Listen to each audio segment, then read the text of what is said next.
लिखा है हर एक का न्याय होगा, और नीचे लिखा है कि जरूर होगा। जी, आपने ठीक देखा, ठीक सुना और ठीक समझा। तो वापस कहता हूं कि हर एक का न्याय होगा, और नीचे की लाइन कहता है कि जरूर होगा। ऐसा क्यों और क्यों लिखा, और इस विषय पे आपसे मैं आज क्यों बात कर रहा हूं, इन सब की इमरजेंसी या एक जरूरत मैसेज के समाप्ति में आपको महसूस हो जाएगा, जैसे मुझे पवित्र आत्मा ने महसूस कराया। तो फिर से कहता हूं कि जितने भी अभी जिस किसी भी माध्यम से, टोटल 3 प्लेटफॉर्म से आप जुड़े हैं, मैं रिक्वेस्ट करता हूं, आपको तो सुनना ही है, नोट्स बनाओ, जो करना है करो।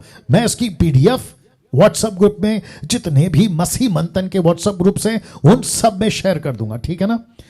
लेकिन फेसबुक, यूट्यूब, जूम वालों, आपको यह वीडियो जब अपलोड होगी आज रात, खूब शेयर करना है, दूसरों तक पहुंचाना है, और साथ ही साथ में खुद एजुकेट करना है और दूसरों को एजुकेट करना है। तो एक आखिरी बार इस विषय पे बात करने से पहले सभी का स्वागत करता हूं यीशु मसीह के नाम में। जी हां, सबका स्वागत है। अब यहां से यह बात को रखते हुए कि हर एक का न्याय होगा और जरूर होगा, क्या बाइबल न्याय को लेकर जोर देती है? Question mark. जी, मैं रिपीट करने जा रहा हूं, क्या बाइबल न्याय को लेकर जोर, मतलब एक प्रकार का पुख्ता करती है? Question mark. क्या पास्टर डैनियल परमेश्वर जो खूब प्यार करता है, जो खूब दया करता है, जिसने खुद का बेटा मरने को दे दिया, जो कहता है यूहन्ना 3:16 में कि परमेश्वर ने जगत से प्यार किया, और प्यार का प्रूफ जिसको कहते हैं ना, सबूत, पहला यूहन्ना 3:16 कहता है कि जो प्यार करता है वो अपने लोगों के लिए, जिसको प्यार करता है अपनी प्राण दे देता है, मतलब जान दे देता है।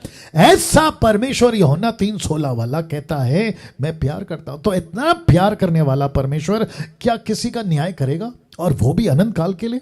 या तो स्वर्ग या तो नरक, पृथ्वी को नाश करेगा? क्या ऐसा कुछ करेगा? जी नहीं। आपके मन में अगर ऐसा प्रश्न आ रहा है तो मैं आपको बताता चलूं कि परमेश्वर प्यार करता है, ये सच है। परमेश्वर दया करता है, ये सच है।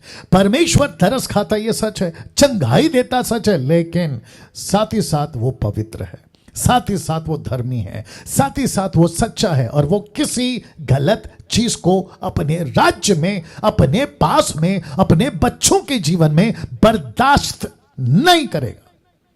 यह आपको समझना होगा, ठीक है ना। तो प्रश्न उठता है जो मैंने रखा है अभी, क्या बाइबल न्याय को लेकर जोर देती है? ऑफ कोर्स देती है। परमेश्वर प्यार है फिर भी देती है, वो दयालु है फिर भी देती है, वो तरस खाता है फिर भी देती है। वो परमेश्वर आपके ऊपर अनुग्रह कर कर अपना बेटा मरने को दे दिया, उसके बावजूद वो आपका न्याय करेगा, ठीक है ना। अब ये चित्र देख लीजिए, पास्टर डैनियल हमको बाइबल से प्रूफ करो। ओके, मैं करूंगा, और साथ ही साथ ये भी मुझे एहसास है कि फेसबुक, यूट्यूब या जब भी ये वीडियो आप तक पहुंचेगी, आज से 2 साल बाद, 3 साल बाद, 10 साल बाद, 1 सदी बाद, 2 सदी बाद, मुझे नहीं मालूम, या कल आपके पास पहुंचेगी, और आप कोई मुस्लिम भाई, आप मेरा कोई हिंदू भाई, बौद्धिस्ट या फिर पारसी या फिर किसी भी दुनिया का, किसी भी जाति धर्म का, आपके हाथ में ये वीडियो लग गई और आप देख रहे हैं मुझे और आप सुन रहे हैं, और मैं कह रहा हूं कि परमेश्वर न्याय करेगा, तो आपके मन में जरा भी अगर शंका है कि ऐसे कैसे कर सकता है परमेश्वर, तो आप लोगों को मैं प्रूफ दे रहा हूं, आप लोगों को मैं बाइबल की, जो परमेश्वर के मुख से निकली हुई बातें, जो परमेश्वर ने आज से 2021 साल पहले अपने पवित्र संतों, लोगों के द्वारा बातें करी, वो बातें रख रहा हूं। और वो कहां मिलेगी? इब्रानियों 9:27। मैं रिपीट करता हूं, हिब्रू चैप्टर 9:27। पास्टर डैनियल, ये बाइबल की बातें परमेश्वर की ओर से हैं, 1,00,000% बिल्कुल सही है। क्या इसको ऐसे ही ले सकते हैं एवरेज में? जी नहीं। अच्छा, इसको गंभीरता से लेना चाहिए? जी हां। तो क्या लिखा है देखिएगा, लिखा है जैसे मनुष्यों, यह शब्द प्लूरल है, बहुवचन एक नहीं है। लिखा है जैसे मनुष्यों के लिए एक बार मरना, उसके बाद न्याय का होना नियुक्त है। It is permitted, it is appointed by God himself.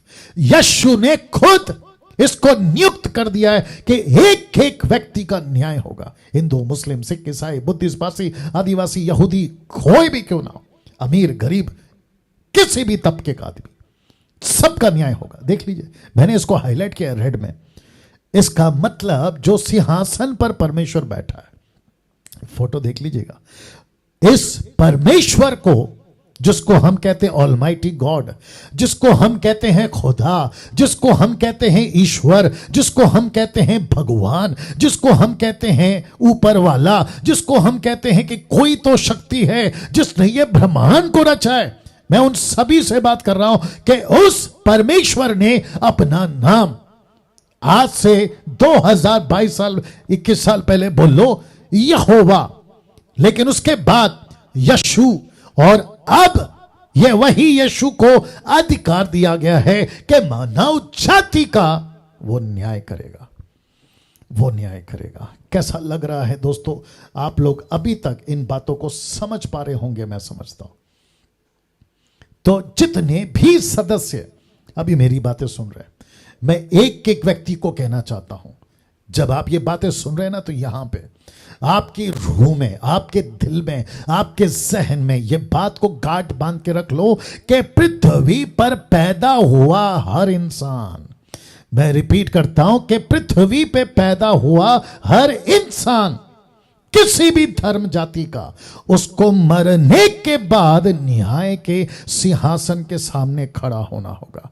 वो नेता हो, अभिनेता हो, हॉलीवुड हो, बॉलीवुड हो, टॉलीवुड हो, लंदन का प्रिंस हो, टाटा हो, बिरला हो, या फिर किसी भी वर्ग का आदमी, उसको एक दिन परमेश्वर के सामने, ऑलमाइटी गॉड के सामने ऐसे खड़ा होना होगा अपने जीवनों का हिसाब देने के लिए।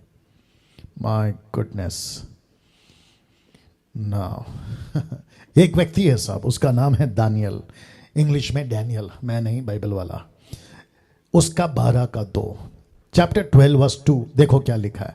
लिखा है कि जो भूमि के नीचे सोए रहेंगे उनमें से बहुत लोग जाग उठेंगे। मैं रिपीट करता हूं कि जो लोग कब्रों में लेटे रहेंगे पृथ्वी पे, जमीन पे, उनमें से बहुत लोग जाग उठेंगे।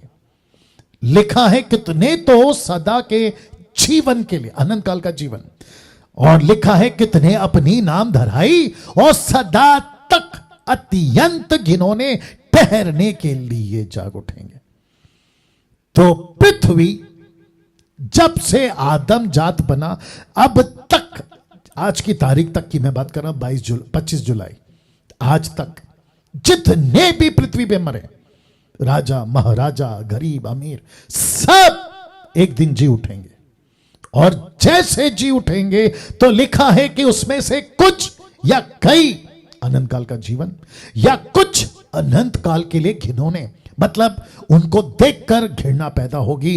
क्यों पास्टर डैनियल? आगे रखता चला जाऊंगा, क्योंकि उनकी कामें ऐसे हैं, हरकतें ऐसी हैं, और जिसके चलते लिखा है उनको घृणा से देखा जाएगा, नफरत से देखा जाएगा। मैं वापस कहता हूं, बहुत ध्यान से समझना होगा। जब ऐसी बातें आपके बीच में आज मैं रख रहा हूं, ऐसी बातें जब दानियल ने रखी थी, उस दानियल का जो बाइबल वाला है, ऐसी बातें जब मूसा ने रखी थी अपने जमाने में, ऐसी बातें जो कि परमेश्वर न्याय करेगा, नबियों ने, ऐसी बातें यीशु ने, पौलुस ने, पतरस ने, आज मैं रख रहा हूं। तो एक व्यक्ति है जो नहीं चाहता कि दुनिया उस अनंत काल के, जिसको कहते हैं ना द फाइनल डे, जिसको कहते हैं फाइनल जजमेंट, किसी प्रकार का तारीख नहीं मिलेगा, किसी प्रकार का सपोर्टिव वकील नहीं मिलेगा, आपको किसी प्रकार का खुद का वकील आपकी तरफ से पैरवी करने वाला नहीं मिलेगा। Goodness, get ready. उस वक्त का जज, यहां का जज कहता है आप पैसे या जो भी करके तारीख बदलवा सकते हो, आपको हाई कोर्ट, सुप्रीम कोर्ट या फिर दूसरा कोई कोर्ट लेकिन परमेश्वर के पास में जिस दिन तुम मरकर खड़े हो जाओगे, मैं रख दे रहा हूं, जिस दिन तुम यहां खड़े हो जाओगे, आपको तारीख नहीं मिलेगी, आपको कोई वकील सपोर्ट करने के लिए नहीं मिलेगा, आपको किसी प्रकार की रिहायत या फिर आपको कंसेशन या किसी प्रकार का मर्सी दया नहीं मिलेगी, अगर आप अनंत काल के घिनौने ठहरने के लिए जागो।